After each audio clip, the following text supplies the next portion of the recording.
Betrayal, Revenge, and Dangerous Truth. Jennifer discovers that her husband and father are involved in a massive scheme of lies and crimes. Shattered trust and love force her to join forces with unexpected allies, including a woman who was part of the conspiracy. Together, they risk their lives to uncover dark secrets and destroy the empire of deceit. Will Jennifer be able to avenge the betrayal and survive? This story of intrigue, emotional twists, and unexpected turns will keep you hooked until the very end. Jennifer always aspired to a perfect life.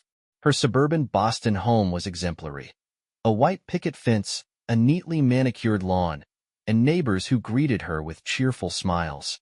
She had a husband, Jack, who worked as a lawyer, and an 8-year-old son, Nicholas. Outwardly, their life seemed perfect, but Jennifer felt that something was amiss in this picture. Jack had recently been coming home late. "It's work," he would explain. But when he began avoiding her gaze, Jennifer sensed there was more behind those words. Her heart sank every time he received a message and deleted it immediately. One day, while staying home, Jennifer noticed Jack's phone left unattended on the kitchen counter. Her hands trembled as she dared to look at the recent messages. There was a number with no name and a short text, "See you at 8. You know where." Her heart pounded. Jennifer couldn't ignore her suspicions. She decided to find out where Jack was going in the evenings. That very day, Jack told her he had to stay late at work. Jennifer, feigning calmness, agreed and sent their son to a friend's house. As soon as Jack left, she got in her car and followed him. The road led her to a cozy restaurant downtown. Jennifer parked in the shadow of the trees and watched as Jack entered, holding a bouquet of white roses. A few minutes later, a young woman in a bright red dress joined him. They exchanged smiles that left no doubt. This was not a work meeting. Jennifer felt a mix of anger and pain overwhelm her. But instead of storming into the restaurant, she decided to take a different approach. She snapped a few photos and quietly returned home. In her mind, a plan was already forming. Standing before the bathroom mirror, Jennifer tried to calm her thoughts, but every little thing brought her back to the same question. What should I do next? Her gaze was cold, and her hands clenched into fists. She realized she needed to act quickly but without unnecessary emotion. She needed someone to help her gather all the facts. The next morning, after Jack left for work, Jennifer went to a small downtown office where private detective Michael Harrison worked. A middle-aged man with a calm but perceptive gaze listened intently to her story.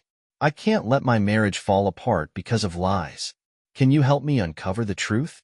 Jennifer asked, masking her anxiety with a facade of determination. Michael agreed. He assured her that his experience allowed him to uncover secrets even of the most cautious individuals. "Give me a few days, and I'll find everything you need," he said, taking the photos Jennifer had taken at the restaurant. 3 days felt like an eternity. Jennifer tried to live as usual, but every phone call made her jump. Finally, on Saturday afternoon, the detective called. "I found something you might be interested in. Can we meet?" Jennifer quickly agreed. Michael laid out photos and documents before her. It turned out that the woman in the red dress was named Rachel Davis. She worked at the law firm where Jack used to work. Their professional relationship had ended 2 years ago, but it seemed their connection had continued. Additionally, Michael had found financial documents showing that Jack was renting an apartment on the other side of town. "Does this address look familiar to you?" the detective asked, pointing to the location. Jennifer shook her head, but deep down, she already knew. This was the place where Jack and Rachel met. Her heart ached. "What else did you find?" she asked, barely holding back tears. Jennifer couldn't sleep that night. Her thoughts were fixated on the address the detective had uncovered. Every detail, from Rachel's name to the rented apartment, seemed to complete a puzzle she didn't want to see. But now, everything had fallen into place. She decided to act on her own. The next morning, Jennifer visited a car rental agency. Choosing an unremarkable sedan that wouldn't attract attention, she felt her resolve grow stronger. She couldn't let Jack continue manipulating her life. Jennifer knew his schedule. At 8 a.m., he left the house, and by 9 a.m., he arrived at the office. She decided to follow him during this window. When Jack left the house, Jennifer was already sitting in her car, parked a few houses away. He got into his black sedan and drove off. Her heart pounded as she smoothly followed him, keeping a safe distance to avoid suspicion. The route led through downtown and then into a quieter part of the city. Eventually, his car stopped near a multi-story building. Jennifer parked a little further away, watching as he got out of the car, holding a bottle of wine. He glanced around before entering. Jennifer's chest tightened. Her suspicions were confirmed. She decided to wait until Jack came out. 2 hours later, the doors of the building opened. Jack came out with Rachel. They were laughing, and she touched his shoulder as if there was an unbreakable closeness between them. Jennifer quickly took a few photos on her phone. Her hands trembled, but she held her ground. Jack escorted Rachel to her car, and they said goodbye with a long kiss. At that moment, Jennifer almost jumped out of her car but restrained herself. She continued to follow Jack, who returned to his office as if nothing had happened. That evening, Jennifer pretended everything was fine when Jack came home, but inside, she burned with anger. The next day, Jennifer decided to act differently. She went to Rachel's apartment. The doorbell was unexpected for the young woman. When Rachel opened the door and saw Jennifer standing there, the color drained from her face. "Do you need something?" Rachel asked, trying to stay calm. "I just wanted to meet the woman who's stealing my husband," Jennifer replied coldly. Rachel denied it. "I don't know what you're talking about. There must be some mistake." But Jennifer didn't let her escape. She pulled out her phone and showed the photos. "Is this also a mistake?" she asked, her words sharp as a blade. Rachel couldn't say anything, just stood there silently while Jennifer continued. "Did you think he would leave me for you? You're not the first, and you won't be the last." Rachel finally found her voice. "He told me you two weren't together anymore. He lied to me too." Jennifer saw how her words hit home, but instead of feeling relieved, she felt empty. The chaos of her life hurt more than she anticipated. She turned and walked away, leaving Rachel alone with her shattered illusions. Jennifer sat at the kitchen table, tracing the rim of her coffee cup with her finger. Her gaze was fixed on the clock, which showed 8 p.m. Jack was supposed to come home from work. With each passing minute, her heart tightened, but this time she wouldn't back down. She knew the truth, and the time for silence was over. When the door opened, Jack walked into the house, seemingly tired but calm. He took off his jacket, tossed it on the couch, and stopped when he saw Jennifer. Her gaze was icy, and her hands were clenched on her lap. "Jenny, you're still up?" he asked, trying to smile, though his voice trembled slightly. "Sit down, Jack," she said coldly and firmly. He realized something was wrong and slowly sat down across from her. "What's going on? You look tense." He tried to start a conversation. "Tense?" she repeated with an ironic smile, her eyes glistening with suppressed tears. "Maybe it's because today I found out my husband is living a double life? What do you have to say about the apartment on 10th Street? Or about a woman named Rachel?" Jack tensed. His face turned pale as he began to speak. "Jenny, it's not what you think. I can explain." "Oh, explain? Please, do explain. Explain why you're meeting a young woman while I'm here raising our son and keeping this house together." Her voice rose, and she slammed her hand on the table. Jack tried to take her hand, but she pushed his touch away. "Do you think I'm stupid? That I wouldn't notice your lying eyes, your late-night messages, your long business trips? I see right through you, Jack." "It was a mistake," he said quietly, but Jennifer didn't want to hear excuses. "A mistake? You call this a mistake? Spending time with her, lying to me, humiliating our marriage. This is just a mistake?" Her voice broke, and tears streamed down her face, but she couldn't stop. Jack lowered his head, looking guilty. "I didn't mean for this to happen. It all started when we began drifting apart. I felt like you didn't look at me the same way anymore." "That's your argument?" Jennifer cut him off. "You chose betrayal instead of talking to me? You decided it was easier to find someone else than to try to save our marriage?" They sat in silence for several minutes, the tension filling every corner of the room. Finally, Jennifer said, "You need to leave. I can't look at you anymore. Pack your things and go to your Rachel." Jack lifted his head, his face a mixture of anger and pain. "This is your choice? You don't want to try to fix this?" "Fix this? It was your job to keep our marriage together. but you chose to destroy it. Right now, I just want you to leave." Her voice no longer trembled. She was firm in her decision. When the door closed behind Jack, Jennifer was left alone in the darkness. Her thoughts were chaotic, but she felt an odd sense of relief. She didn't know what would come next, but she realized one thing. She would no longer allow herself to be a victim. 3 days had passed since Jack left their home. Jennifer tried to find peace, but every corner of the house reminded her of him.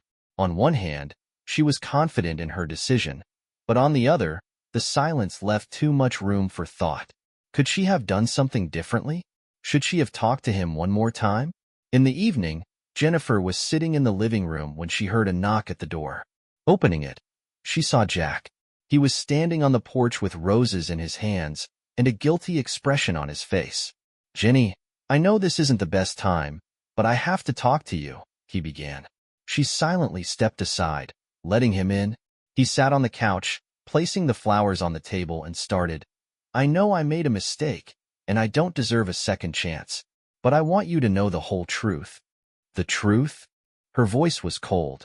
"Do you even understand what that means? You've been lying to me for years. What else is there to say?" Jack sighed and lowered his head before continuing. "Rachel, it's not just an affair. She's been blackmailing me. She has information that could destroy not just my career but your life, too, Jenny." Jennifer froze. "What do you mean?" "Do you remember that project when I was working on contracts for the construction company? I signed a deal that had some illegal clauses. I didn't know it at the time, but now I realize I was just a pawn. Rachel was part of that scheme, and she gathered evidence that could incriminate me." Jack ran a hand over his face, looking exhausted. "She started threatening me, demanding access to our joint accounts." Jennifer felt her anger gradually mix with disbelief. "And you decided that the best way to handle it was to have an affair? That's absurd, Jack." "It wasn't an affair in the traditional sense," he tried to explain. "I was buying time while gathering evidence against her. I've been working with a private investigator, and now I have proof to expose her. But I'm afraid she might go further and harm you or Nicholas." Jennifer stared at him, unsure whether to believe him. "And you think these words will change everything? That I could trust you again?"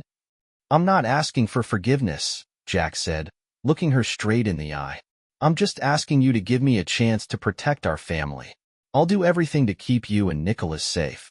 Jennifer stood up and began pacing the room, trying to process her emotions. "This is all too complicated, Jack. I don't know if I can trust you again. But if this is true, and you're really trying to protect us, then I want to see this evidence." Jack nodded and pulled a flash drive from his pocket. "It's all here. Documents, recorded conversations, photos.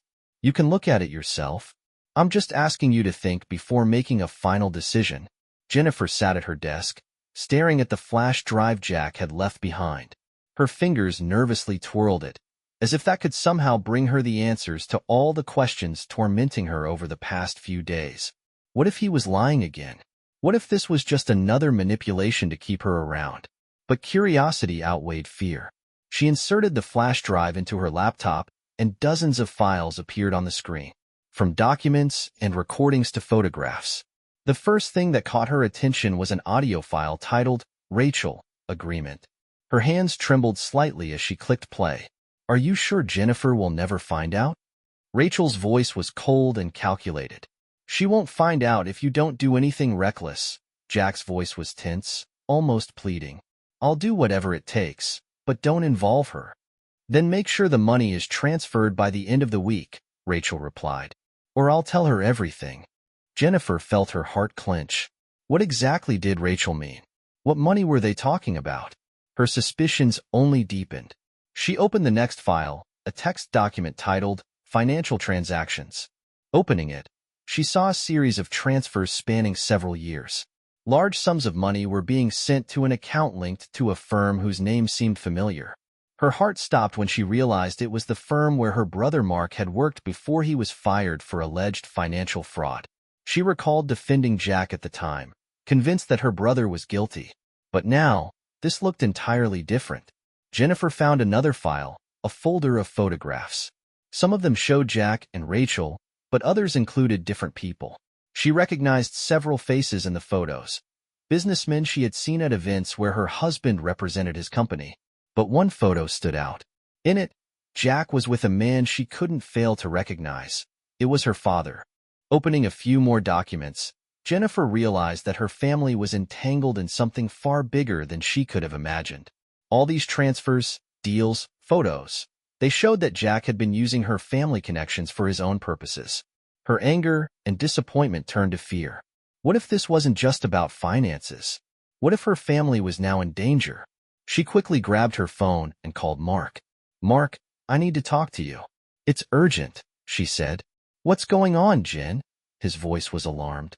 "I can't explain everything right now, but I think I figured out why you were fired from that company. We need to meet." When they met, Mark looked puzzled. Jennifer showed him the documents from the flash drive. "This explains everything," he said.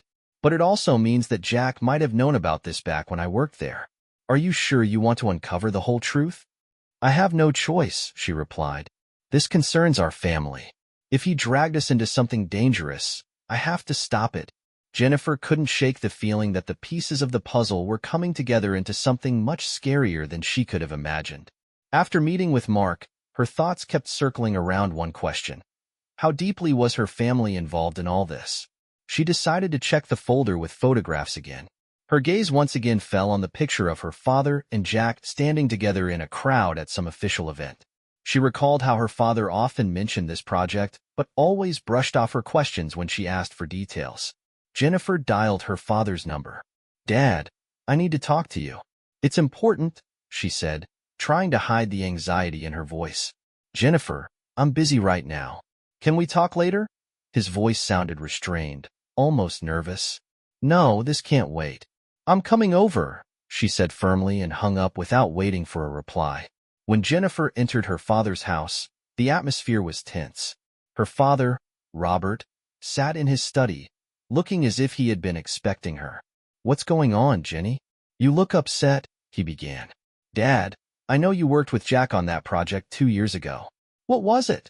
She tried to speak calmly, but her voice trembled slightly. Robert flinched but quickly composed himself. "It was just a regular business collaboration. Why are you asking?" "Don't lie to me, Dad." Jennifer threw a photograph on the table, the one where they stood together. "I found this in the materials Jack left me. And this is just the tip of the iceberg. What's really going on?" Robert looked at the photo, his face darkening. He sighed and finally replied, "Fine. You deserve to know the truth. But what I'm going to tell you will change everything." Jennifer sat down across from him, clutching her hands tightly. "I'm listening. 2 years ago, I got involved in a big investment deal.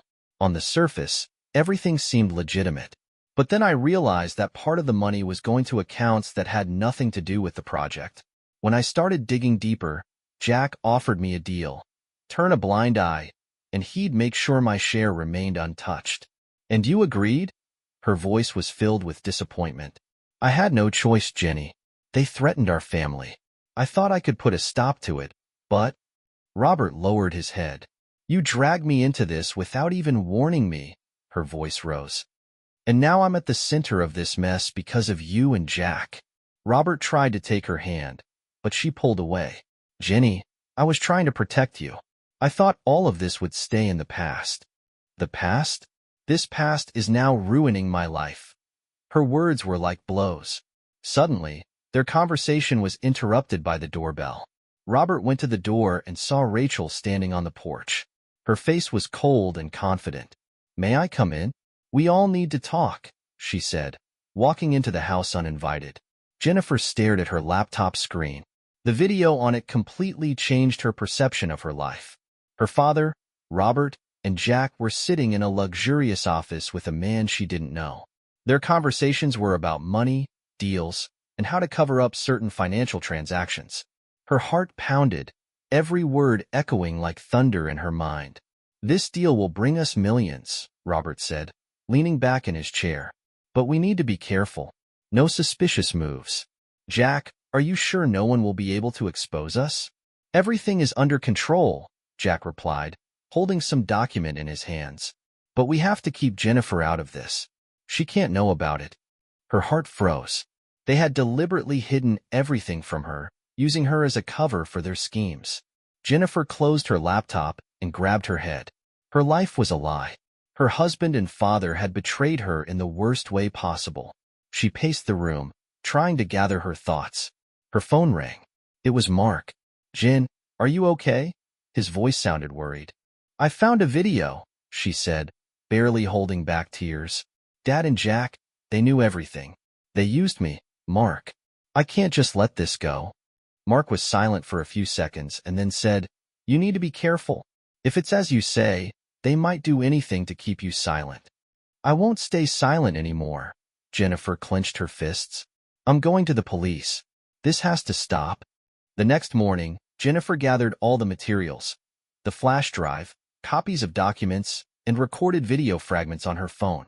She arranged a meeting with Detective Carl Bennett, who was investigating financial crimes. His office was tense, but he listened to her attentively.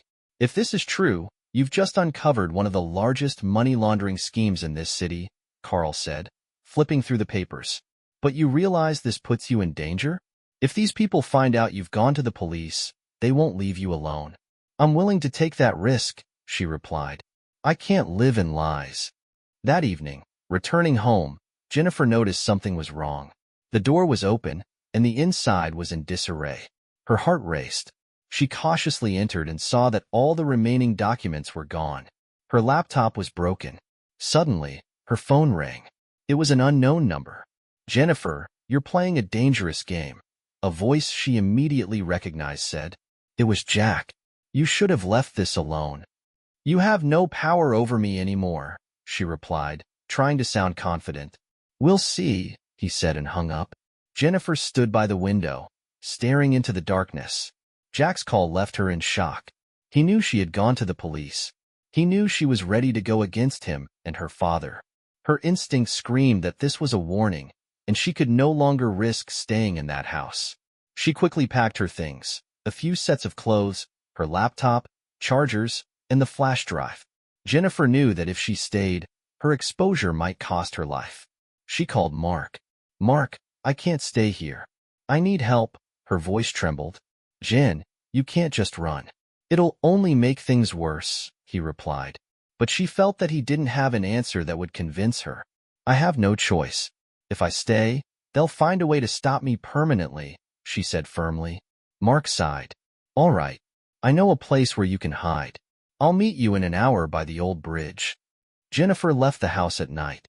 She kept glancing in the rearview mirror as if expecting to see someone following her. Her heart beat faster with every mile as she approached the meeting place. Mark was already waiting, his car parked by the roadside. "I found you a safe house," he said as she got out of the car. "It's a friend's place outside the city. No one will look for you there.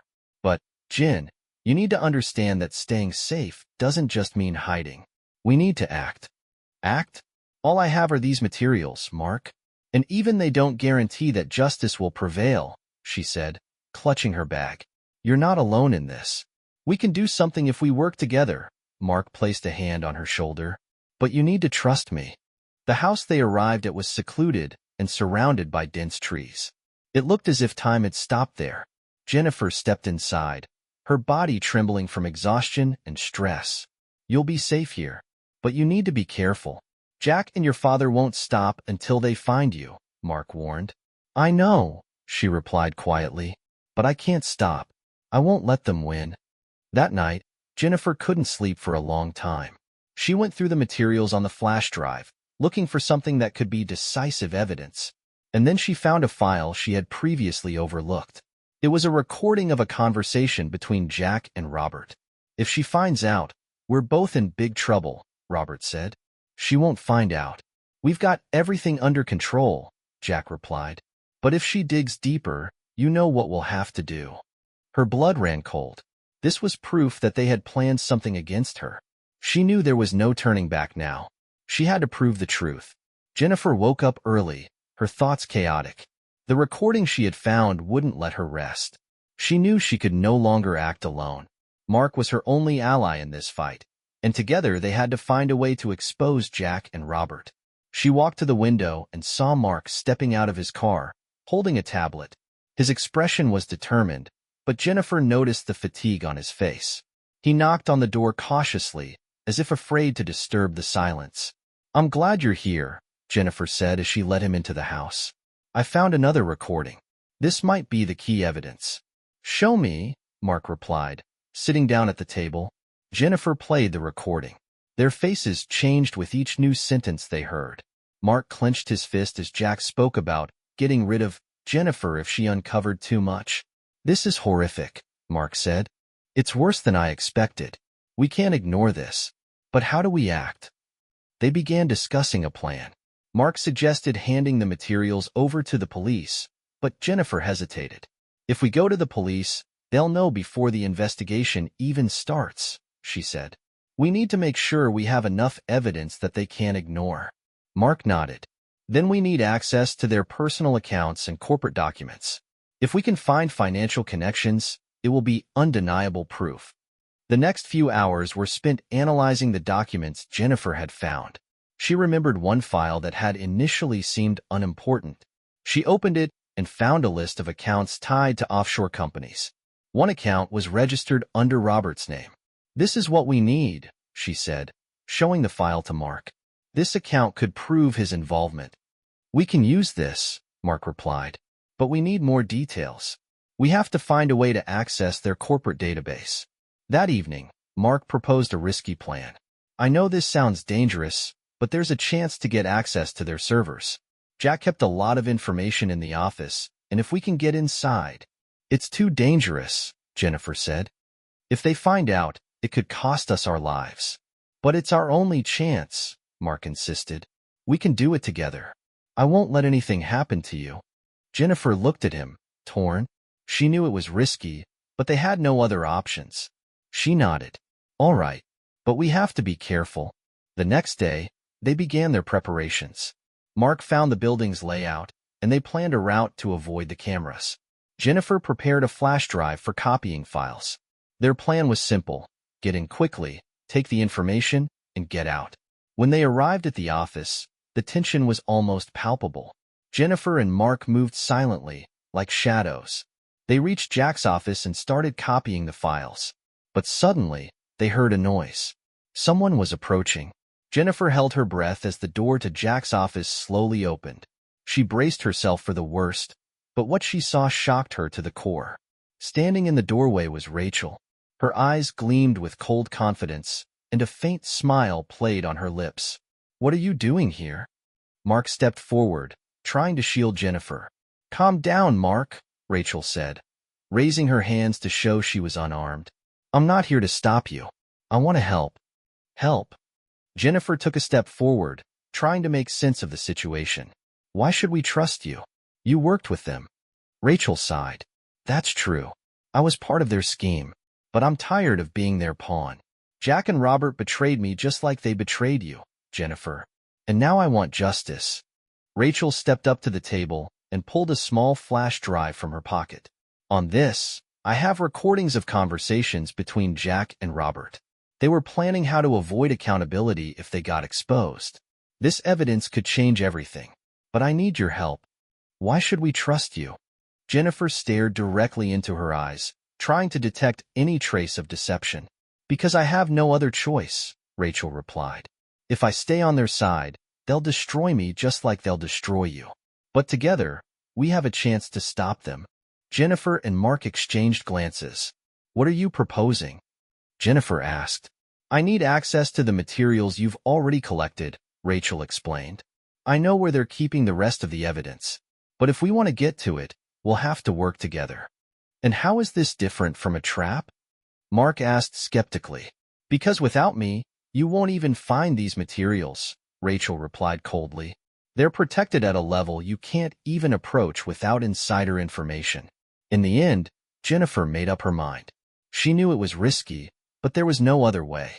They agreed to meet the next day to discuss a plan of action. When Rachel left, Mark seemed unable to calm down. "I don't trust her. She's playing her own game." "I don't trust her either," Jennifer replied. "But if there's even a chance that she's telling the truth, we have to try." The next day, they met in an abandoned warehouse. Rachel brought a map of the office, marking all the locations where documents were stored and security cameras were placed. Their plan was clear but extremely risky. They had to infiltrate the company's headquarters, retrieve the materials, and escape before being detected. "This is our only chance," Rachel said. "But if something goes wrong, we're all in big trouble." That evening, they headed to the office. The tension grew with every minute. Rachel opened the back entrance using an access card. Inside, everything was quiet, but the tension hung heavily in the air. "Quickly," she whispered, pointing to the server room. Jennifer and Mark began copying files to a flash drive while Rachel stood guard. But suddenly, an alarm signaled movement in the corridor. "We're not alone," Rachel whispered, her eyes widening with fear. Jennifer held her breath as footsteps echoed in the hallway. The alarm tore through the office's silence, their hearts pounding like trapped animals. She, Mark, and Rachel pressed against the wall of the server room, trying to decide their next move. "They're getting closer," Mark whispered, glancing at the door. Rachel scanned the room for an exit. "We can't stay here. If they find us, it's over." "But what if?" Jennifer began, but her words were cut off when the door suddenly opened. They held their breath, bracing for the worst. But instead of guards or Jack, a middle-aged man with a tired yet kind face appeared in the doorway. He quickly closed the door behind him and whispered, "Don't be afraid. I'm here to help." "Who are you?" Jennifer asked suspiciously, though her heart started to beat a little slower. "My name is Alan. I worked for this company until they destroyed me," the man said. "I saw you break in and realized you're after the same thing I am. How do you know we're here?" Mark asked, gripping the flash drive tightly. Alan sighed. "I worked in security. I know all the loopholes in this building, but we need to hurry. If you want to get out of here alive, follow me." They followed Alan, sneaking through corridors that didn't seem to be on the map. Rachel glanced back several times, checking to see if anyone was following them. Finally, they exited through an emergency door at the back of the building. From there, a narrow road led to the parking lot. "They won't find you here," Alan said. "But this isn't enough. They won't stop until they destroy you." At the parking lot, Jennifer turned to Alan. "Why are you helping us? You don't even know who we are." "I know more than you think," he replied. "Jack and Robert are monsters. They used people, ruined lives. My wife lost her job because of their schemes, and we ended up homeless. I couldn't stay silent anymore, but I needed a team that wasn't afraid to act. And now I've found one." They decided to hide for a few hours in the abandoned warehouse where they could discuss their next steps. Alan opened his laptop and plugged in the flash drive they had brought from the server room. Dozens of files appeared on the screen. "This is everything we need," he said. "Contracts, financial records, personal messages. If we make this public, their empire will be destroyed." "It's not that simple," Rachel objected. "They have connections everywhere. We need to find a way to get this evidence to the people who can actually make a difference." Alan suggested passing the materials to an international journalism organization that specialized in exposing corruption. But Jennifer hesitated. "This could put us in even more danger. They won't stop until they find us." "But if we do nothing, they'll win," Mark said. "This is our chance to stop them once and for all." Suddenly, the sound of engines could be heard from outside. Jennifer went to the window and saw several black cars stop near the warehouse. Her heart froze. "They found us," she whispered. Jennifer looked out the warehouse window, her heart racing. The cars stopped, and people began to emerge. In the darkness, she could see them positioning themselves around the building. They were all armed, and it looked like a siege.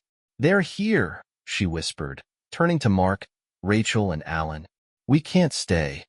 "Calm down," Alan said, his voice steady. "I know how we can get out of here, but we need to act fast." "What do you suggest?" Mark asked, clenching his fists. Alan pulled out an old map of the warehouse and pointed to a small tunnel at the back of the building. "This is an emergency exit they used for transporting goods. It leads to an underground parking lot a few blocks away. If we make it there, we can escape." "It sounds too risky," Rachel said.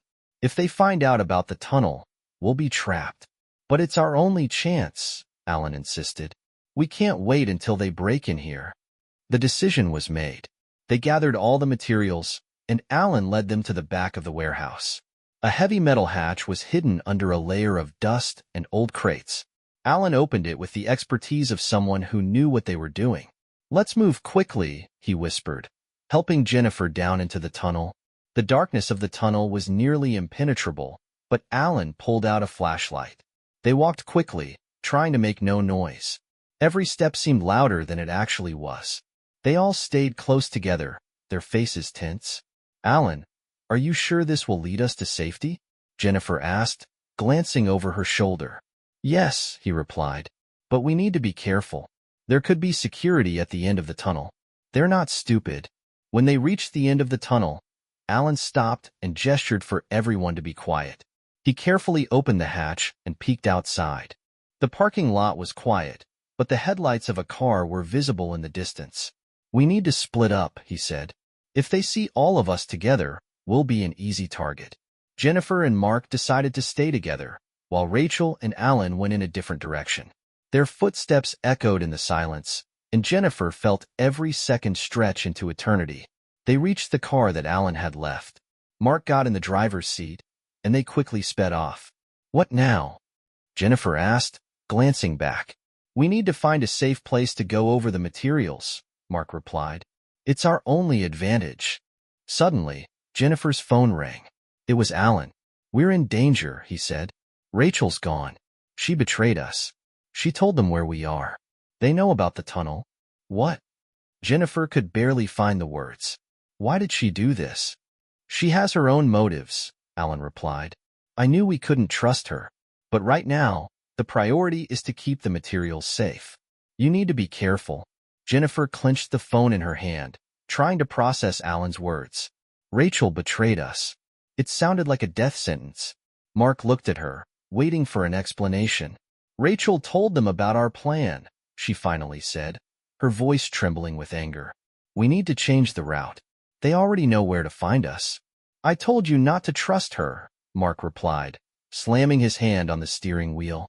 "But now we need to keep moving. We can't give them a chance." They continued driving, but Jennifer couldn't shake the feeling that something was wrong. Rachel was cunning, but could she be desperate enough to resort to outright betrayal? Her thoughts were interrupted when a message popped up on her phone. The sender was unknown. "The game continues. Trust your instincts. I'm on your side." These words confused her even more. She couldn't figure out what they meant, but one thing was clear. Rachel wasn't acting straightforwardly. She was playing a complex game, and Jennifer had to figure it out. Meanwhile, Rachel entered Jack's office, holding a tablet. She appeared confident, but her heart was racing with fear. "So, are you satisfied?" she asked, throwing the tablet onto the table. "I told you where they are. They're on the brink of failure." Jack smiled, but his gaze remained cold. "You did well. But how do we know you're not hiding something else?" "I'm here to help you," she replied. "I want this story to end the way you do. But you'll have to trust me if we want to win." In the car, Mark suddenly noticed a black SUV following them. "Jen, we've got trouble," he said, gripping the steering wheel tighter. "What do you mean?" she asked, looking around. "They're tailing us," he replied, accelerating. "We need to lose them." Jennifer grabbed her phone and dialed Alan again. "We're in danger. They found us. Try to get to the abandoned motel on the North Highway," he said. "I'll be there to help you." By the time they reached the motel, darkness had fallen over the city. Alan was waiting for them in the parking lot. "Inside, quickly," he said, looking around. They entered the abandoned building, which seemed like it hadn't seen people in decades. Alan locked the door behind them and turned to Jennifer. "There's news," he said. "Rachel didn't betray us. She's trying to sabotage their plan from the inside." "What?" she exclaimed. "Why didn't you tell me this earlier?" "I wasn't sure," Alan replied. "But now I know. She sent me information proving she's working both sides. She wants to help us, but she has to act undercover." Suddenly, the motel window shattered. Jennifer screamed as shards of glass fell to the floor. Outside, they heard shouting and hurried footsteps. They knew they had been found. "We need to move," Mark shouted, grabbing Jennifer by the hand. Jennifer froze in the middle of the room, clutching her phone. The noise outside grew louder. The sound of breaking glass, heavy footsteps, and shouting. She looked at Mark, Alan, and their only exit. Her heart raced, but then she felt a wave of resolve. "We're staying," she said firmly. "What?" Mark exclaimed. "That's suicide. We won't be able to fight them." "We have to," she replied. "If we keep running, they'll always find us. We have the materials that can destroy them. And now it's time to use it." Alan nervously glanced at her. "How exactly do you plan to do that?" "They're already here. We need to make them believe we have leverage," Jennifer said. "We have the information from Rachel, and if they know we're ready to release it, they might start to panic." Mark sighed, rubbing his face. "You realize this might not work?" "But it's our only chance," she replied, looking him straight in the eye. "They don't expect us to fight back. They think we'll break." The motel door creaked loudly, and several people burst into the room. Jennifer stepped forward, holding a laptop. "Stop!" she shouted, her voice unexpectedly confident. "If you come any closer, these files will go straight to the journalists and the police. And then your whole scheme will be made public." The men froze. One of them, clearly the leader, stepped forward. "You're bluffing," he said, his eyes narrowing. "Try to check," she replied, her voice unwavering. "We know about the offshore accounts, the forged documents, how you used people to launder money. We have everything we need to destroy you." Mark and Alan stood behind, ready to act if something went wrong. The leader looked at his subordinates, then turned back to Jennifer. "Where are the files?" he asked. "We'll take them, and you'll leave alive." "They're not here," she replied. "They're already in a safe place. And if you take even one step against us, these materials will become public. Are you ready to take that risk?" The tension in the room was palpable. Finally, the man nodded, and his subordinates lowered their weapons. But his gaze showed that he didn't fully trust Jennifer. "Fine," he said. "We'll leave. But this is not over. You made a big mistake thinking you could threaten us." As they left, Jennifer barely managed to stay on her feet. Her body trembled, but inside, she felt a sense of relief. She knew this was only the first round, but they had survived. "This was madness," Mark said, sitting on the floor. "But you did it." "We can't stop," Jennifer replied. "They'll be back. And next time, we might not get a chance like this. We have to keep moving." Jennifer sat in the dark, staring at the laptop screen. Her hands trembled slightly as she scrolled through the files that had saved them hours ago. She couldn't believe they were still alive after what had happened at the motel. The tension still hadn't lifted when, suddenly, there was a quiet knock at the door. "Who is it?" she asked, her voice sounding too loud in the stillness of the room. "It's me," came the familiar voice. "Rachel." Jennifer opened the door, and Rachel stepped in, holding a folder. She looked exhausted, but her eyes shone with determination. "What are you doing here?" Jennifer asked, not hiding her anger. "You betrayed us. We almost died because of you."